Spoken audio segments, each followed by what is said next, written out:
Mustafa from Sweden. Mustafa. Assalamu alaikum. Wa alaikum assalam. Assalamu alaikum. Alaikum assalam.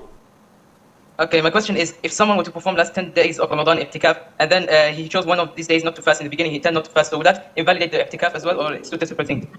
First of all, you reminded me of the people of Iraq when they came to Abdullah ibn Umar, may Allah be pleased with him. And they said to him, while we are in the state of Ihram and we see a mosquito on our hands and we kill it, what is the ruling on the blood of the mosquito on our hands while we are in the state of Ihram? Abdullah ibn Umar, may Allah be pleased with him and with his father, said to his students and followers, look at these people of Iraq. They have slaughtered the grandson of the Prophet al-Hussein ibn Ali ibn Abi Talib, may Allah be pleased with them. They've massacred him and those with him. And now they're asking me about the blood of the mosquito. Ya Mustafa, someone who is performing i'tikaf the last 10 days or nights of Ramadan in the masjid, one of the highest and most rewarding deeds and forms of worship in Islam, that no ordinary people could execute and perform. You have to be in a very high level.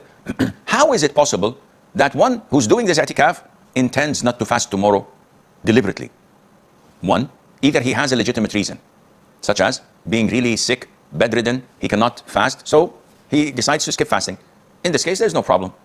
His i'tikaf is still valid because these are two separate ibadah, two separate forms of worship.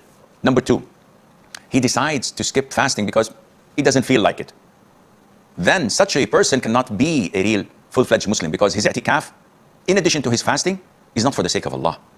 Whoever fasts Ramadan, believing in the reward and anticipating of it, Allah will forgive his sins. This person is not fasting, believing in the obligation of Ramadan.